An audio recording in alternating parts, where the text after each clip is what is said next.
Bago tayo magsimula, shoutout pala sa apat na nag-comment sa huling video natin. Salamat sa inyo mga idol. Sa pagpapatuloy ng ating kwento, isang gabing malamig sa palasyo ng Aspahan, kung saan makikita natin ang isang siliwita na nakaupo ang isang babae.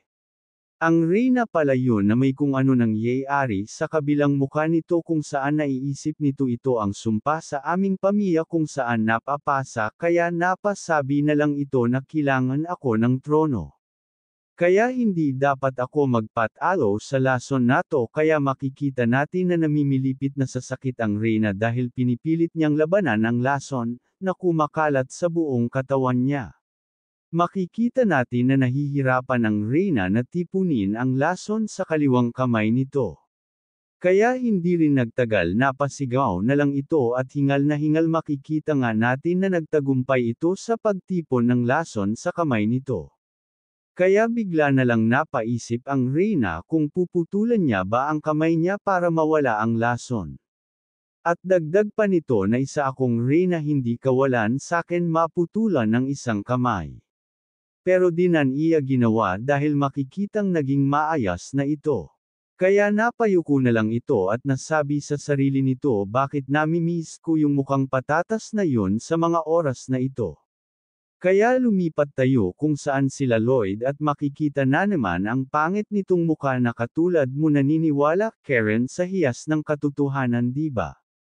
Kaya biglang nagulat at natakot ang mermaid dito at nabanggit na nakakatakot isang pipinong dagat na nagsesalita habang sumisigaw pa ng dati. Hindi ako naniniwalang may nagsesalitang cucumber, pero ngayon naniniwala nako mula nang makita-kita saad nito kay Lloyd.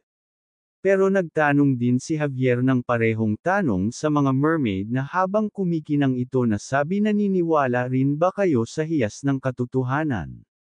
Kaya nagsalita ang mga mermaid na hindi, pero nag-oo naman kagad sila nang makita si Javier.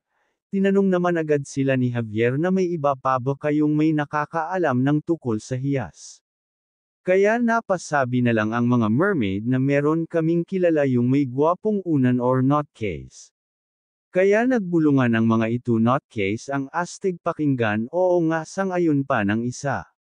Kaya napatinong na lang si Javier nang meron rin palang iba naghahanap bukod sama ng hiyas ng katotohanan. Sasamahan namin kayo kung saan ang bahay nun. Kaya napalingon na lang si Javier kay Lloyd. At nang hingi ito ng sorry kay Lloyd, pasensya ka na kung nakakaramdam ka ng hindi maganda sa iyong sarili. Kaya sumagot agad si Lloyd kay Javier na ano, okay lang ako, ano bang ibig mong sabihin habang tumutulo ang luha. Umiiyak ka saad ni Javier kay Lloyd.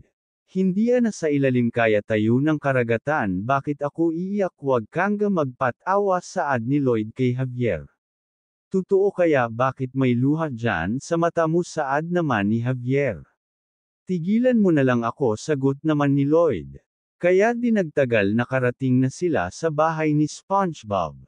At biglang may sumigaw na kayong dalawa, interesado rin ba kayo sa hiyas ng katotohanan? Kaya niyaya niya sila Lloyd na sumama sa kanya sa paghahanap ng hiyas ng katotohanan. At bigla tumunog ang system na unlock muna ang approval rating ng 16 sa mermaid na si Rotorua. Ang iyong current RP 2,483. Kaya napasigaw na lang si Lloyd kay Rotorua na hindi pa ako pumayag na sumama sa iyo, bakit gaano ba karami alam mo tungkol sa hiyas ng kayamanan. Kaya napaisip na lang si Lloyd na bakit nag-activated sa kanya ang approval rating sa unang kita pa lang. Agad-agad naman sumagot si Rotorua kay Lloyd, tradisyon na ng pamilya namin bawat henerasyon na hanapin ang hiyas ng katotohanan, pero hanggang ngayon hindi pa ito makita dahil ang hiyas ng katotohanan lang ang makakapagsagot sa maraming tanong kung sino ang mga bayani ng ilalim ng karagatan. Kaya napaisip na lang si Lloyd na ngayon naiintindihan ko na kung bakit parang baliw Karen sa paghahanap, pero wala ako ganun karaming oras.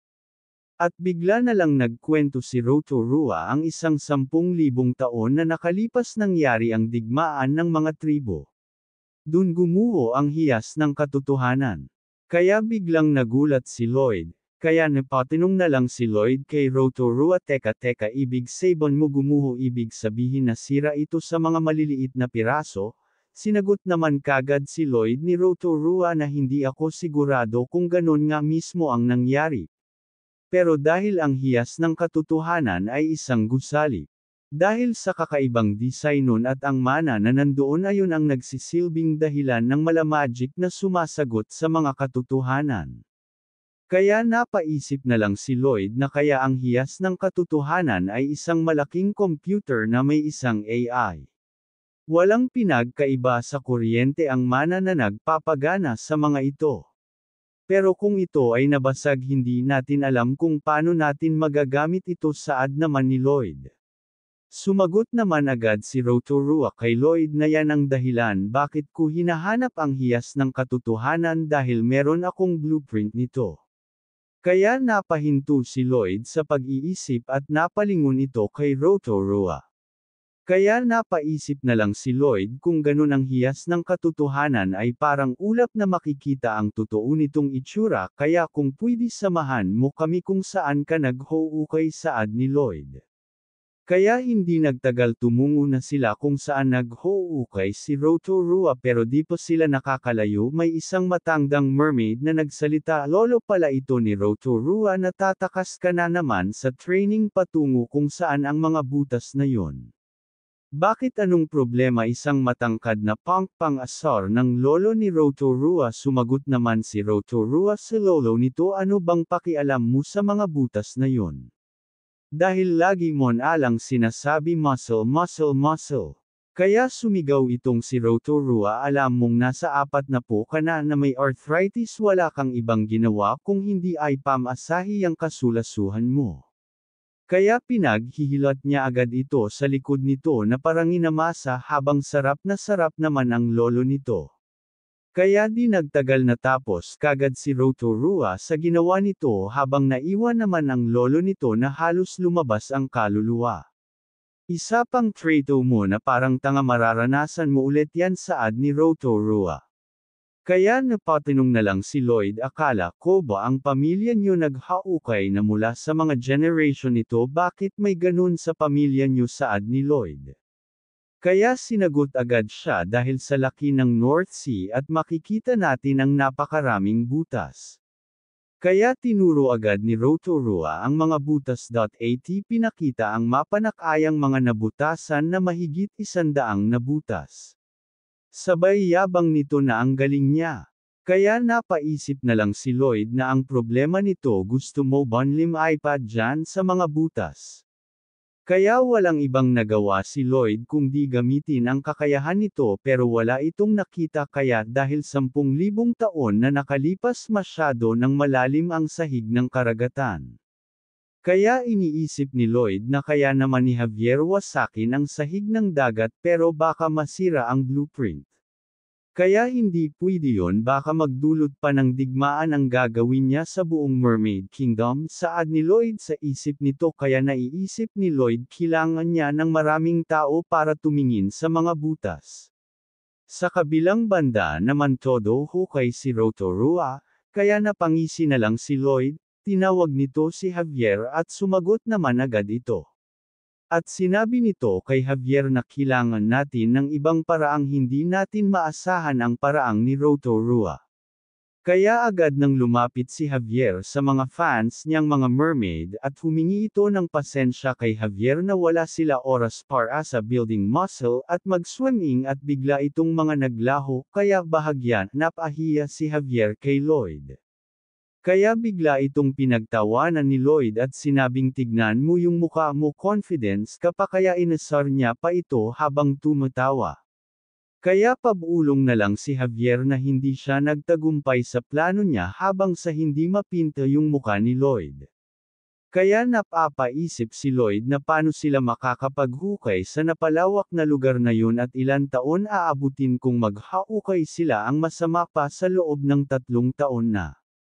Kaya napatigil na lang si Lloyd sa pag-iisip matapos magsalita si Javier, mukhang mainit ang parteng lugar na ito.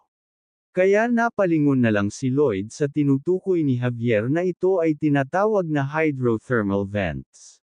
At napasad na lang si Lloyd na tumatagas ito mula sa baba hanggang dito kaya natigilan na lang si Lloyd kaya napatawag na lang si Lloyd kay Javier at may ngiting hindi maganda na naman itong si Lloyd. Kaya hanggang dito na lang muna ang chapter na ito.